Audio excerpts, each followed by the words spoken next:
to receive the thing. So it's gonna be good, guys. It's gonna be beautiful. So we're looking forward to that. Season 2 is gonna be crazy, crazy, crazy, crazy, and it's gonna be dope. It's gonna be dope, and we just so excited about it.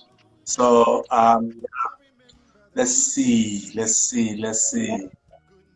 Uh, I can't see anybody right now, but hey, guys, look at y'all.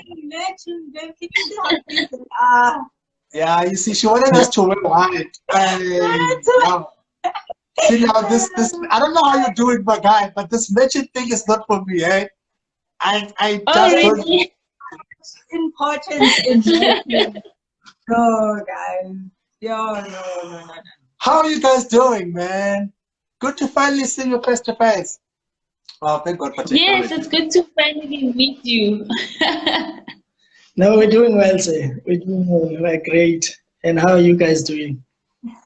Yeah, We good. yeah, we're good. Super. We're very good. Thanks for Just super asking. excited for this time. Y'all look beautiful, man. Yes, Y'all look that's nice. Yes. Maybe I should listen to my wife more often in terms of this matchy thing. Hey, you.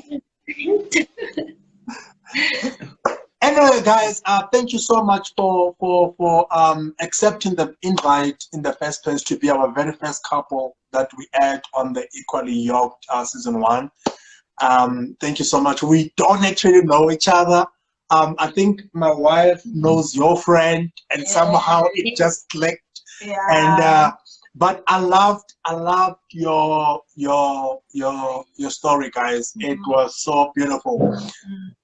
5 years, and you guys are very young. And I must say, man, there's a lot of things that you guys touched on, especially you, Zweli, bruh. Like you touched on specific things that I felt like you were actually speaking to me because that's what that's actually the problem, right? Here, that we're basically going through.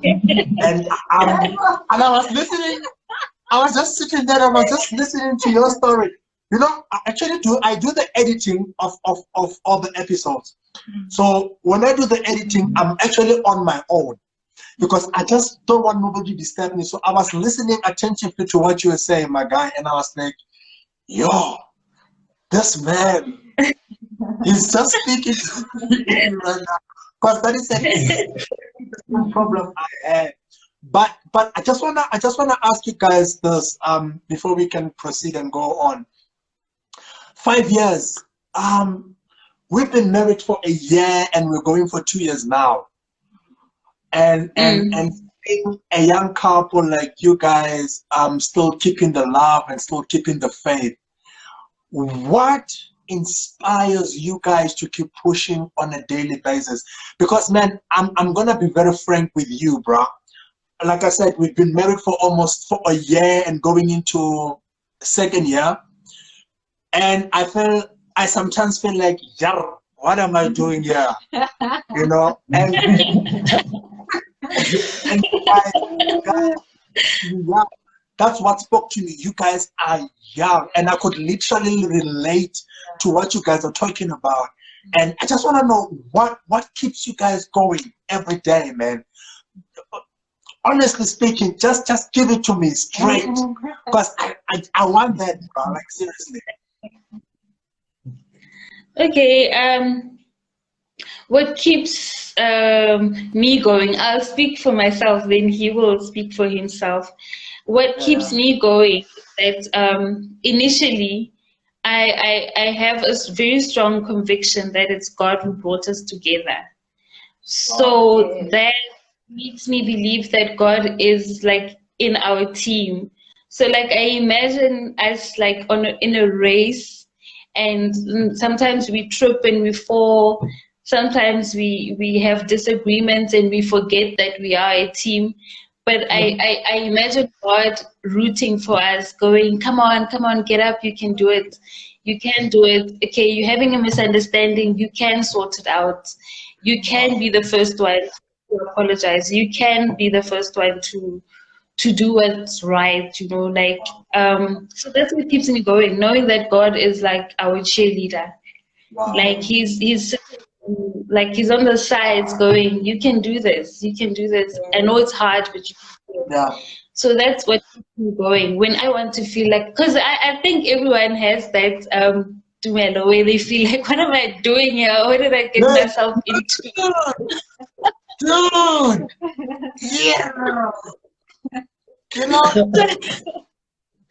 So like in those moments, that's when you like have to remember who brought you guys together, and because you said you've told people that God brought you together. You've said it's when you are talking to each other, you really believed it. So even in the hard times, I have to remind myself that this is it. Like, you have to make this work because God is on your side and He's cheering for us. And yeah, so because I know God is cheering for us and He's on our team, we have to make it work, because there is that conviction. That's one thing that I never doubt, that God brought us together. You know, I might wonder that why would you do this to me, but I know that He brought us together. So He must keep us going, and I believe He is cheering us on. His Holy Spirit, He is the one telling us exactly what to do, you know, to get back on track. I love that. Yeah, for me, I think it's Christ being the center of your lives. Amen. You know, not just in marriage, but even before we got married. You know, Christ has been in the center of our lives, has been the center of my life, in the center of their life as well. So that for me is very important. Because you know exactly, or even if there are some challenges, and there will be challenges, you know. So there's that anchor that you can rely on. You know, pray about it, you know, and ask for help if you need help. You know, so all those things. But it's been a nice journey. It's been a nice journey, and we're growing on it. We're growing on it, though there are challenges here and there, but we're able to solve those challenges. The most important thing that helps us is that you can't say you serve God and hate the person that you are staying with, you are living with, you know. At first you have to, like, you can't even worship something that you don't see. Yeah. Because the first thing that you need to do is to recognize God in the person that you are living with. So that has been to me a strengthening part, because for me to go to God, I'll have to fix things with her. You know, I can't even sing, I can't even read the Bible and do all those things that Christians needs to do, because I mean, I had to settle first.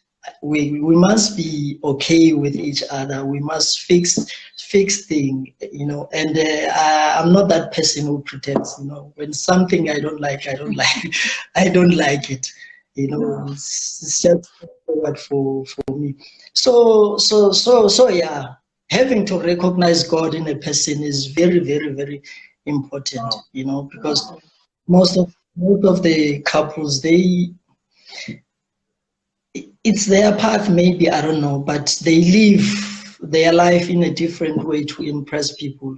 We don't, you know, we just live our life having faith in God, because even marriage, you know, we were told when we grow up, we were told things, but when we got in, we saw that these things now, they not really applicable for us. So we have to choose menus that we can eat for ourselves, for us to go forward. So yeah, it's been like that for me. It's been awesome. Wow. It's been awesome, and it has been good all the way. God has been good. His promises have been awesome. Wow. Wow. So yeah. Wow, man. And one of the things that you touched on that specifically spoke to me is when you spoke about you need to deal with yourself because marriage will expose you, and that in its way, it's like you were basically saying that you cannot hide your dark side to your partner forever. Somewhere, somehow, it will come. That devil will. So you tell, man. I think it's very important because I think we there's a generation that right now thinks that marriage it's what's the word? It's more of a culture thing that people just do for fun, and hence there's quite a lot of divorce rate because you meet somebody for the first time and you're all sweet and lovey-dovey, but the moment you get together and start planning a life together, you start seeing the other side of this person that you never thought was there. I just want to know, is it possible for you to basically see that side of that person and still accept that person for who they really are, even in as much as they've exposed themselves, like you said in the previous session? Love covers everything. Sure.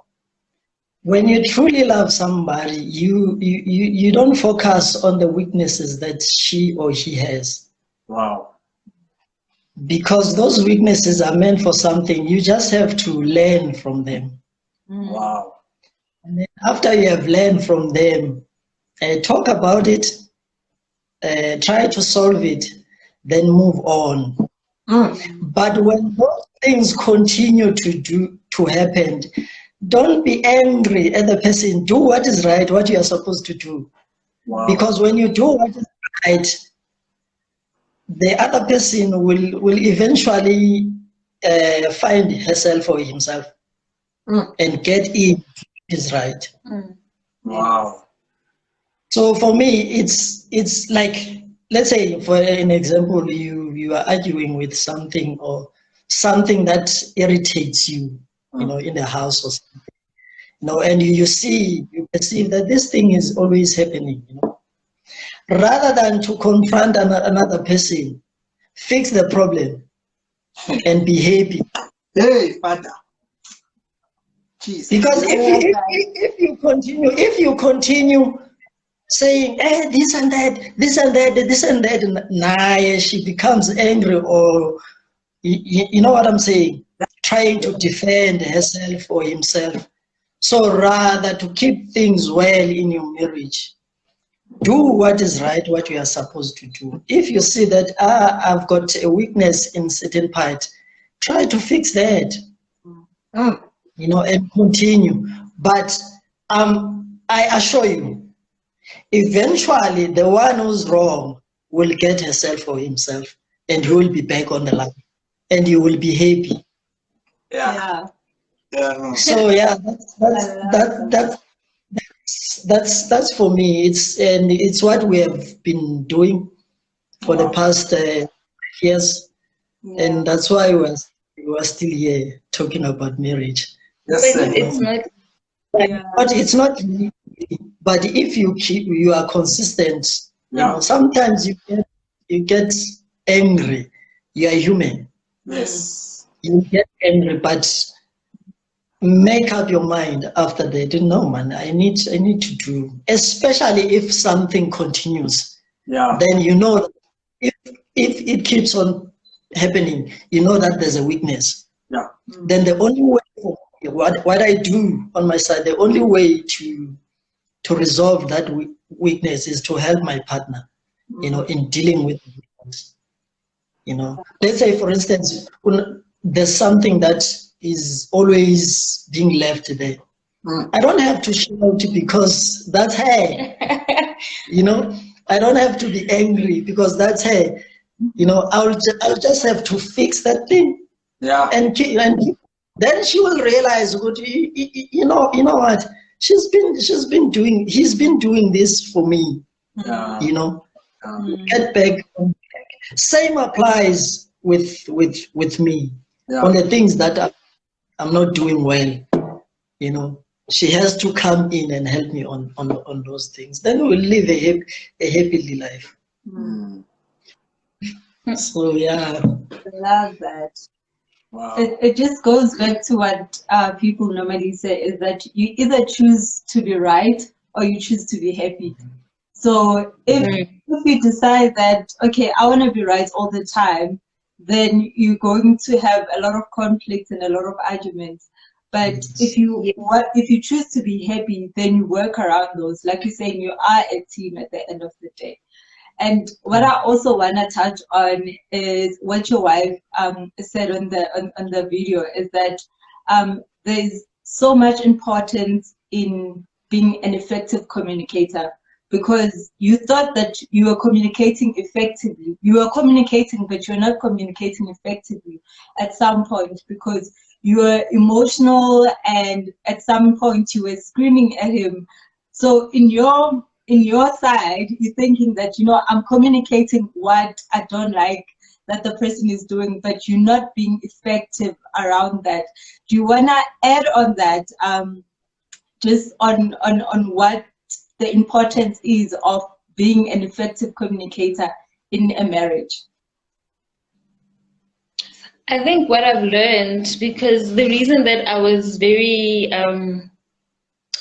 aggressive and emotional was that when there was like conflict, or if he's done something that I felt hurt me or offended me, immediately my mind tells me that he did this because he doesn't love you. That's why.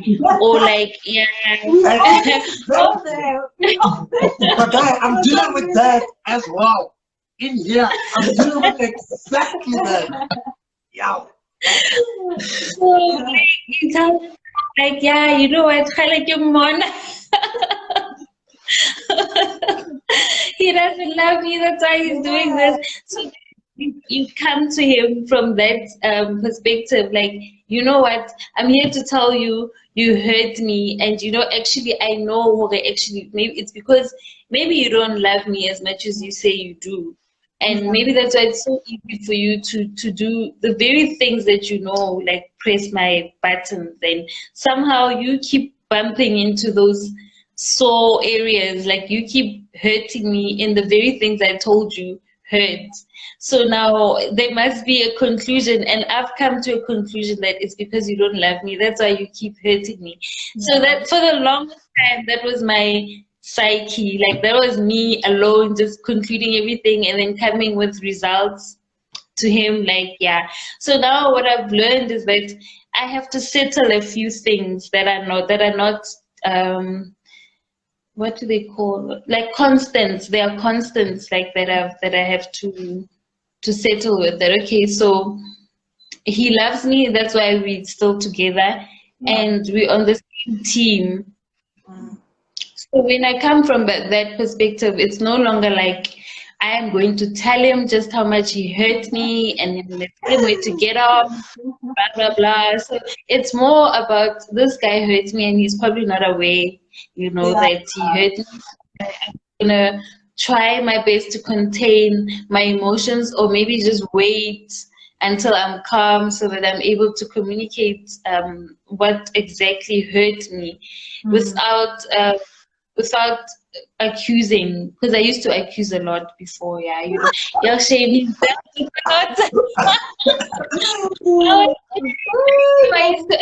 I don't even know what's happening. So I used to accuse him a lot. Yeah, you don't love me. Yeah. This and that. You are inconsiderate. That's why you're doing these things. So now I'm like, okay, so he loves me. It's fine. We settled on that, and we're on the same team. So the whole point is to come back to a place where we are a team. You know, so I don't see conflict resolution as me saying you offended me and you need to apologize. It's just making him aware so that we become a more better team, you know, so that he knows it hurts me, and it's I know so that he also knows that I know he didn't intend on hurting me. Because at first in my head I always thought, no ways, this was intentional. This was so now I have to like fix my head. This was not intentional. He probably doesn't know he's with me. So now I'm gonna come and just have a good attitude about it and approach him like the person that I love, because he doesn't automatically become my enemy just because he hurt me. And I've had to work on that a lot. Like I've work on how I see things and how I see him. That just because he hurts you, it's not that he's the devil now. He's he's still the guy you fell in love with. He just hurt you. But you live with him and he's human. He's bound to hurt you now.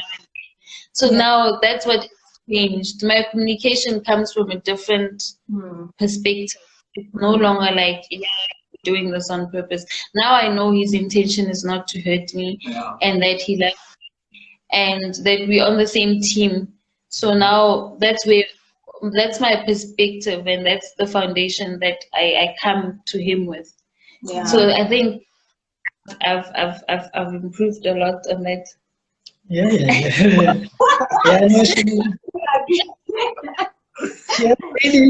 No, she has really improved, you know. She has really improved. Another thing that has been an issue for us is the expectation before we got married. Yeah. You know, because I had my own expectation, she had her own expectation.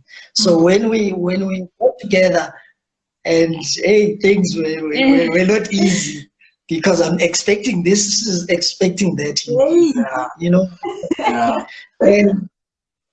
And when I'm observing, most of the conflict that we had, they were coming from those expectations. Because she grew up thinking, for me, I want this kind of a person. This and that. You know, I also had my own, or no, I need this sort of a lady, yes, to be like this and that. I had this and that and stuff like that. But got married. Hey, some of the other things were not there. You know, so you have to think now and adjust. You know, to control the situation, or really conflict is unnecessary. You know, then get yourself more and more and more and more and more each and every day, and be actually in line. For me, I would say marriage is actually like faith, because we don't know anything about marriage. We come in through the traditions of our forefathers who told us that marriage is like this. You know, so we don't have our own experience of what marriage is. True. You know what I'm trying to say? So to come to marriage, you have to come through faith, I would say. You have to believe and have faith that you guys, you're gonna work out this thing. You know, you're gonna live it and model it for your kids, and everyone that is connected to you must see that marriage is real, and marriage can bring life out of it. So yeah, bit by bit we had to, you know, get rid of those expectations, you know, and start to see life, you know, around us and start to see, okay, now we are here. This person is like this. I am, even if I'm not happy about the weakness, then I have to fix that. Then she has to do the same on her side, so that we would live a happy and understandable life, not only for us, but for our kids. Yes, sir. Because if we as a parents, we are not okay, and then the kids will grow up in such environment, and they will think that I know it's okay to be angry at your spouse. It's okay not to speak to your spouse for a long time, which is not right. Because the more you don't speak, the more things are building up. You even think of the things that are not there. Yeah, true. So to avoid those expectations, which you need to be real now, or no, man. These are not true. These are expectations actually. Yeah. And for us as men, we can learn a lot from women. A lot. Because a woman, I would say, there's knowledge around a woman. You can deduce knowledge from a woman. Oh, amen. Somebody's very excited. Yeah. You never told me that.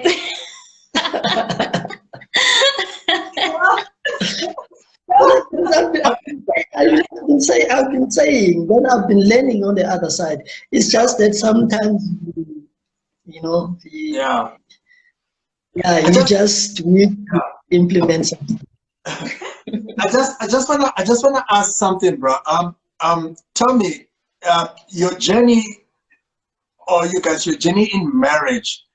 Do you think it has shaped your character for the better? From looking back at where you guys started 5 years ago until now, do you think it has shaped your characters for the better? From the person that you were then and the person that you are now, do you see a huge difference, or is it just the same for you? For me, it's not the same. There's actually a huge difference. Yeah. There's actually a huge difference, because things that I normally do, things that I did not do. Like, for instance, having to compliment her, I was struggling with that. And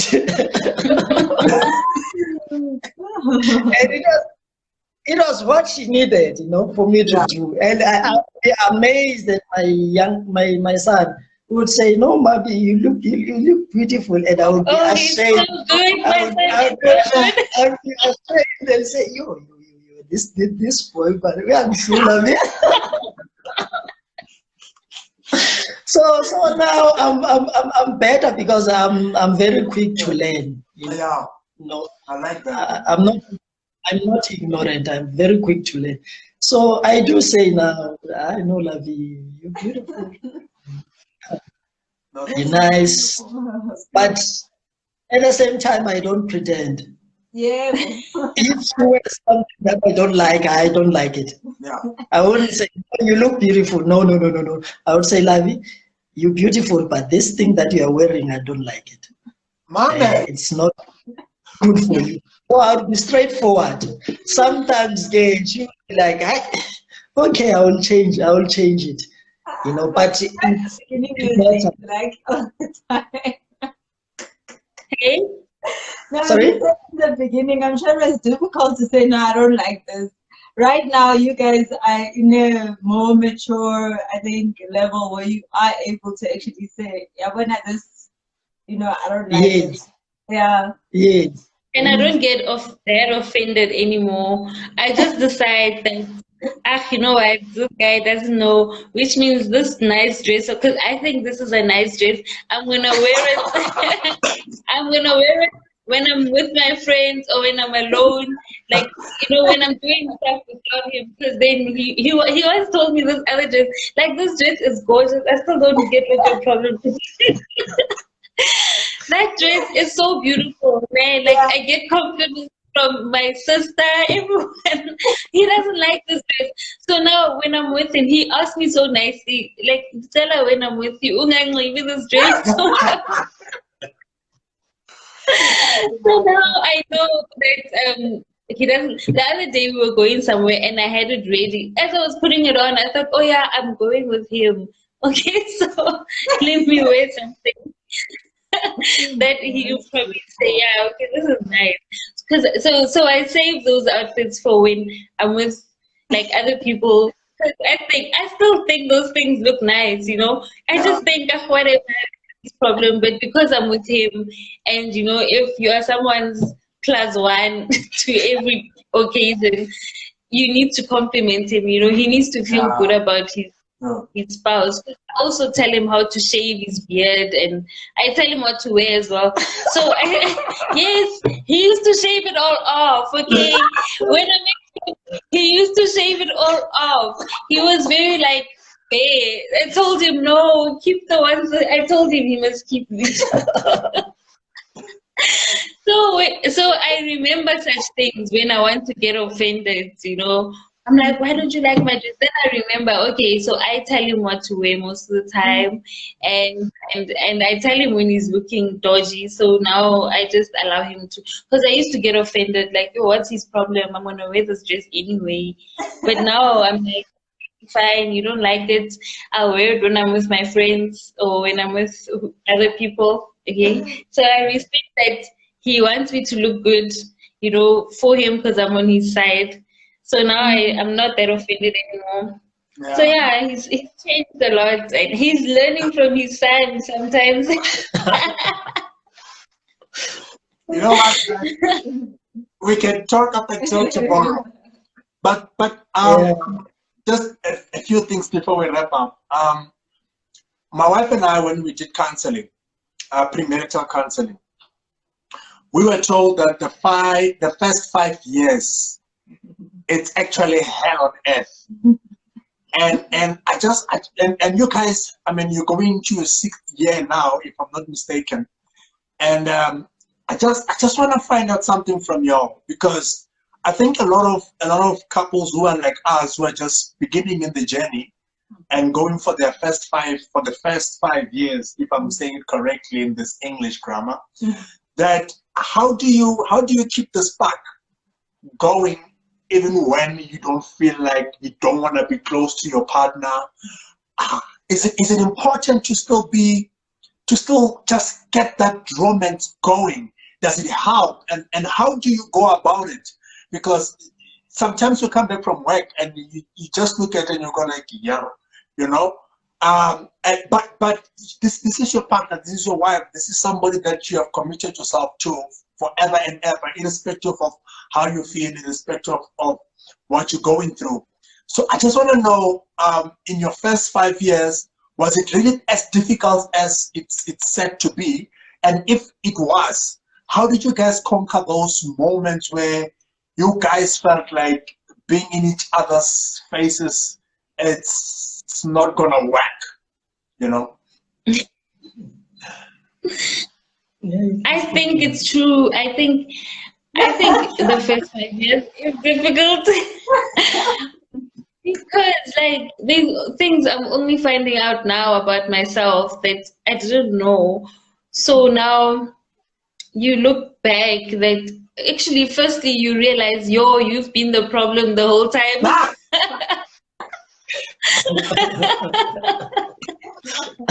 I like that. Self-realization, very key. I like that. Actually, I think that's key. I think that will keep any marriage going. When you stop looking at your partner and wanting them to change and looking at their mistakes and thinking, yeah, it's because you are like this. If you could just fix 1, 2, 3, we would be fine. The moment you get to a state of maturity and you're looking at yourself and saying, actually, I can be very selfish, you know, or like what I learned recently is that I haven't been a very forgiving person, and it was a shock to actually I forgive easily, but I think I forgive because I want to keep peace. So I want us to just move on. but it's not true forgiveness, because actually I'm banking those things somewhere in my heart or in my mind. But because I wanted to move on and say, no, it's fine, it's fine.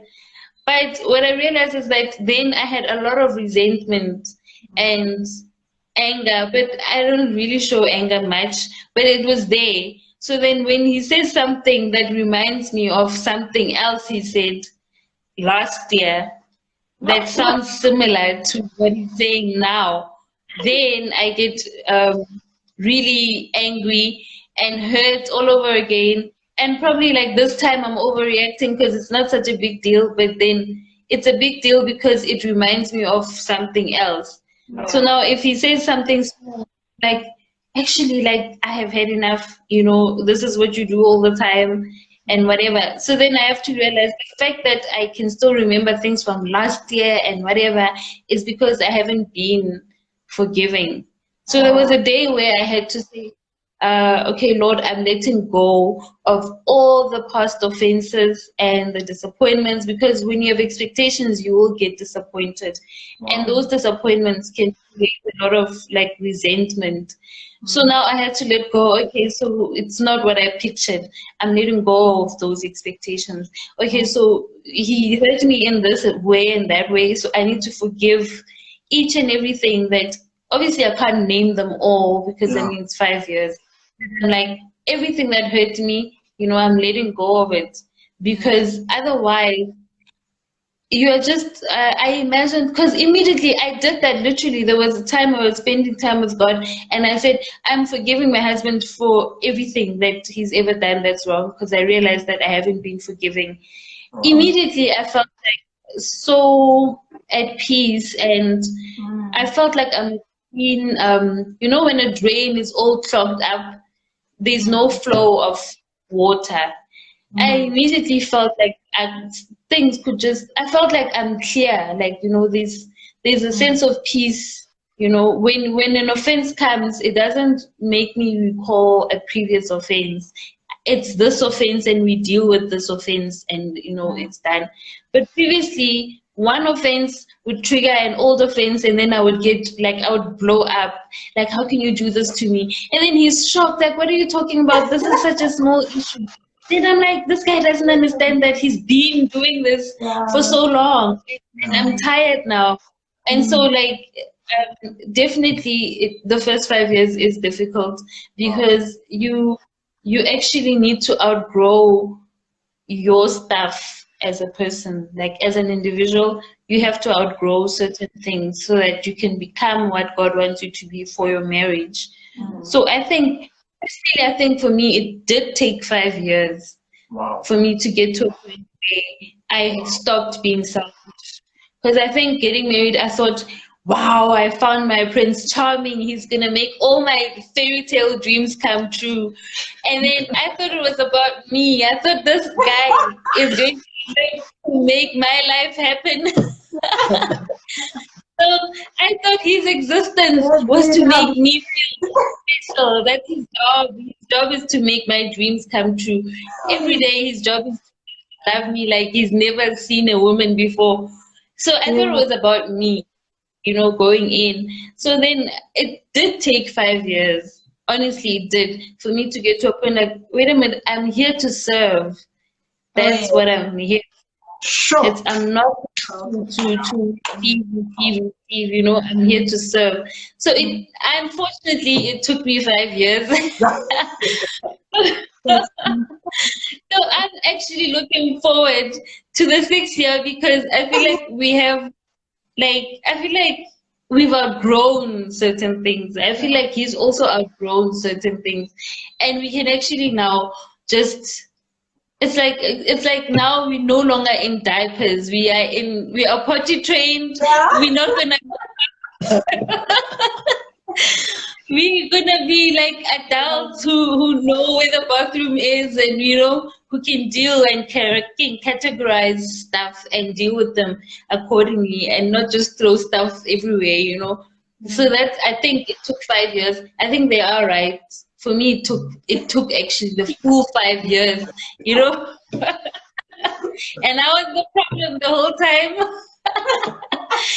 sure he had his own issues, but I have to own up to my side. And I didn't say she is a problem. No, you didn't. She discovered herself.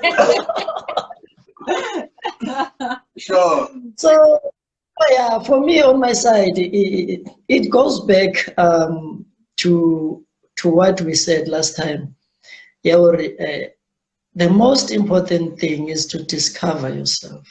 Yeah. Because if you don't discover yourself before marriage, you're gonna have problems, and serious one. And when you have already discovered yourself, I assure you, anything that you're gonna face in your marriage, you'll have victory on it. I assure you, you'll have victory on it. But if you haven't discovered yourself, that would be a problem for you. Wow. So it becomes easy. The journey becomes easy for you when you have found yourself. Wow. It's very, very, very easy. Yes, you'll have those thorns here and there, you know, then you recognize your age, and then apologize and move on and try to fix it. But everything that you will face when you have found yourself, everything that you will face in marriage is going to be easy for you. Wow. Sure. It's going to be. So that has been me on my side, managing to overcome everything that we faced, and yeah, we're still in, because we did not enter marriage just because, you know, I didn't have a list for that matter. When I approached it, I didn't have a list. I went to a pastor, and then that pastor told me of someone else that I need to marry. You know, those things. I was gonna come to the Gcwabe. Unkulunkulu shows your wife in the dream, Mama. And I was happy. I was happy. Really, I was happy with her. I loved her. I still do. Yeah. You know, then because of the traditions of the church, I needed to respect the organization, you know, that I was in there. Then I went to a pastor. Pastor Mangi, I saw this person. I described the person, and even the person who she was with then. And the pastor just said, you know, Zuki, no man, there's a lady here in the church.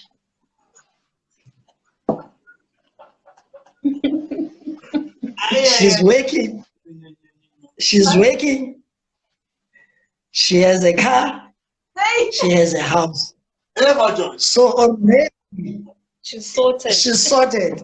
And your life is easy. You'll just everything is there for you.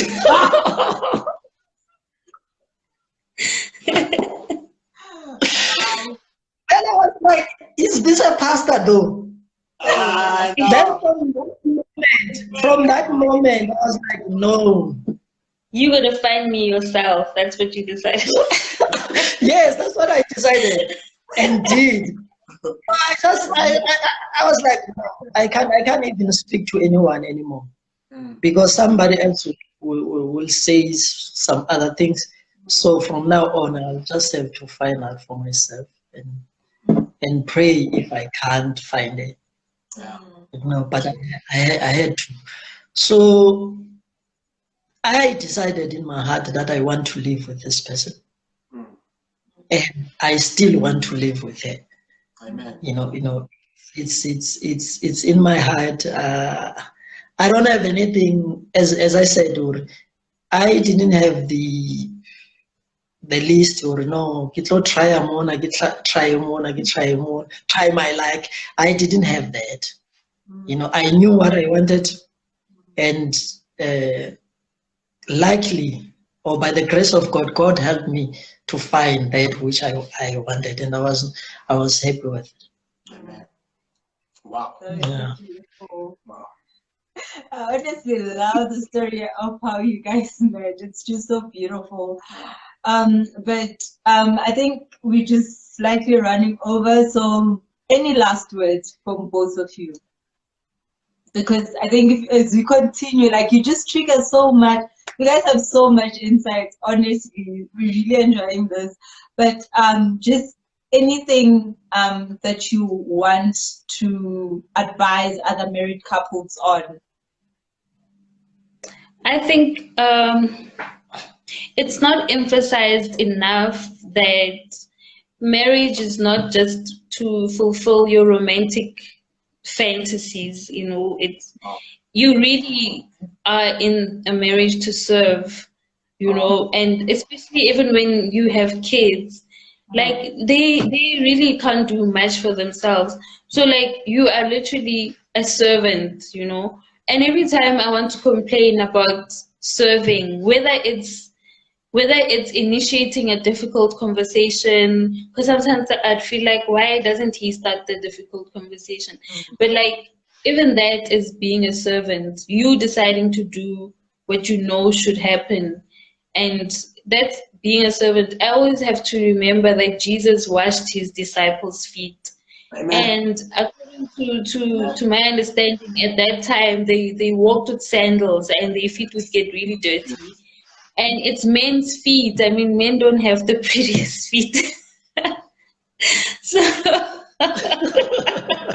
so like, I mean, our Savior, you know, the one that we say we follow, he knelt down and washed his disciples' feet. Come on. Now, we think that we're just going to get into an institution and just receive and receive and receive. So I feel like it should be emphasized even in counseling sessions. Like right now, this is not like the Bold and the Beautiful, where it's just going to be fantasies and rose petals. Like right now, you roll up your sleeves and you are about to work. You're about to serve, and that's what you're there to do. Yes, ma'am. And I'm still learning that, because there is that thing that you want to complain, oh, I do a lot, this person expects a lot, like emotionally, physically, I am just done. So, but then you realize, no, I'm here to serve. And there is a fulfillment in that, you know, there is a reward in that, the peace in your home when you are doing what you know is right and when you are doing what God is telling you to do. There is a peace in that. And it's not about scorekeeping. I can't say, oh no, but I said I love you yesterday. You need to say it now to me. Or whatever thing that we want the person to return. Like, you can't keep scores. Because, I mean, I tried that. I mean, in the 5 years, there's nothing that I haven't tried. Like, no, you didn't compliment me, so you look good, but I'll just keep quiet because you don't even know how to compliment. So you can't score keep, and you are there to serve. And that's what I would tell any person wanting to get married or in a courtship or just praying about getting married, or if they haven't met that person. Like, it's not like a soapy.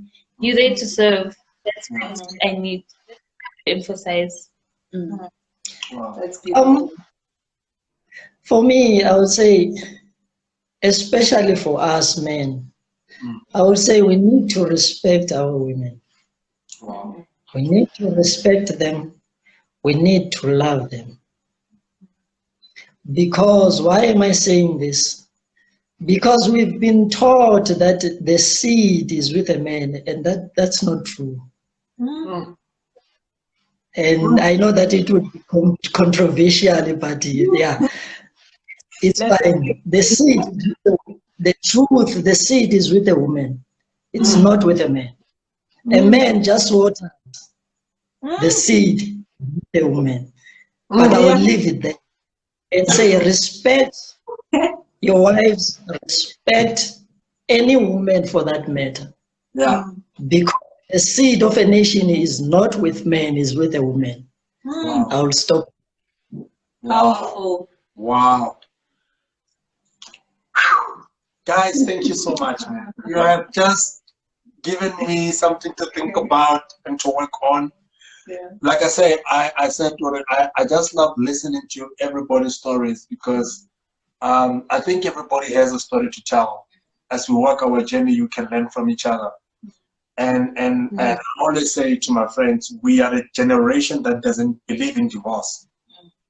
You know, we are founded on the principles of the kingdom of God. We don't do that. So when you decide to engage in this journey, you must know what you're doing, and you must do it for the right reasons, irrespective of how the journey will go, but do it for the right reasons. And you guys are such an inspiration, man. As young as you are such an inspiration, and I really thank God for y'all because we could do with people like you, and that could stand up and say, guys, this thing works. Don't listen to what people are saying. This thing works, and this thing is real, and it's nice to be in this thing. You know, it's enjoyable. Irrespective, it's enjoyable, and you guys are just a perfect example for that. And I just want to pray to God that He may seriously just give you more grace to in your marriage, and give you more grace in your journey. And I'm looking forward to celebrating your 10th year anniversary. You better send us an invite, man. Like, Yes. literally. Yes. And my wife and I have prepared something, just a gift for you guys. We'll keep in touch with you just to say thank you. And I hope you guys will enjoy it. Yeah. Because you really, really have made this for me specifically, and I will keep on saying you guys spoke to me. Yeah. And okay, let me be quiet. But thank you so much. We love you guys, and we're praying for you. Seriously, we are praying for you, just so you know. And we're just believing that God will elevate you guys even more. Yeah. Gosh, I don't even know where to begin.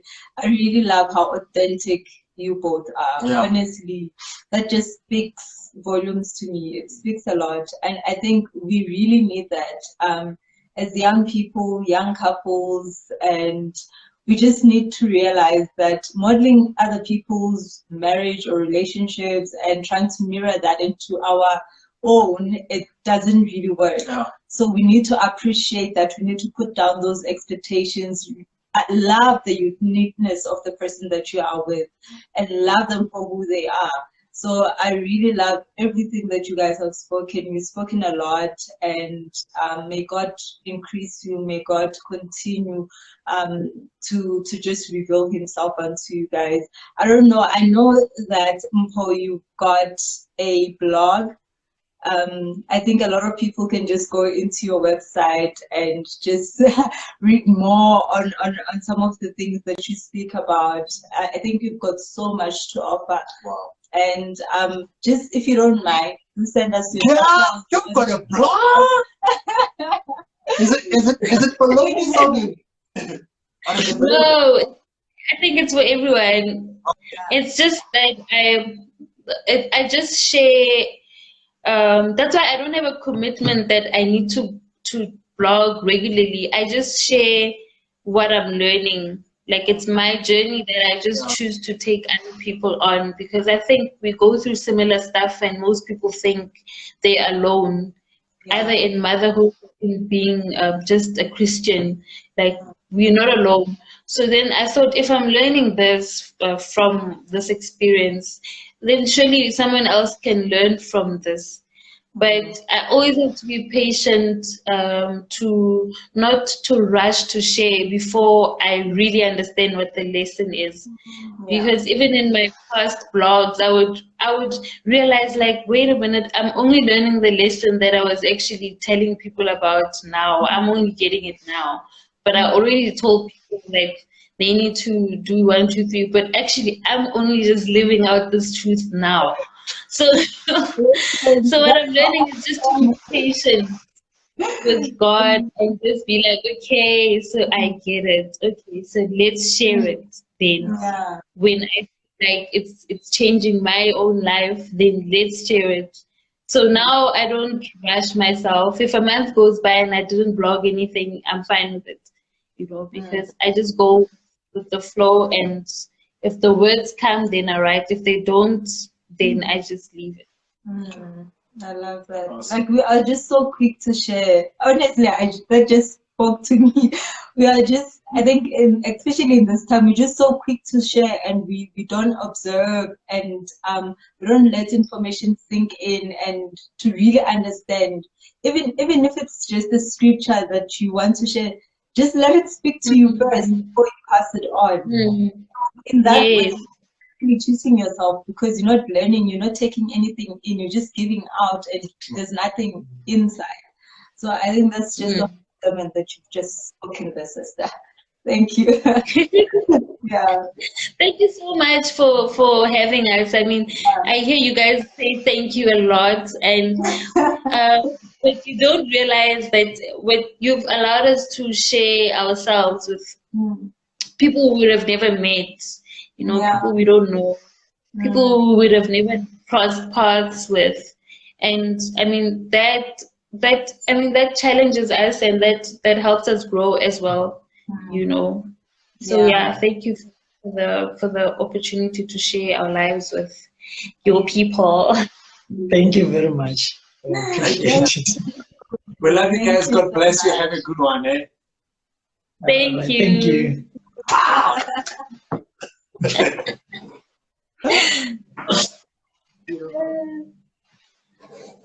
Wait. Oh. Good. Okay, good. Listen, we'll get there. Wow. Guys, thank you so much for tuning in. I see y'all were coming through. That's so. Yes. Kazi was there as well. The CEO was there. Tools, I see you, girl. Becky, yeah. Thanks to everybody who was here. We love you. God bless. Thank you so much. I hope you had a lot of information to take in, and you've learned a thing or two. So thank you for just allowing us to be in your space this evening. Yeah, God bless you. KG, I'm coming to you on the 15th for fun. Love you, my sister. Me and you. Thank you. So, okay, God bless you guys. Bye-bye. Bye.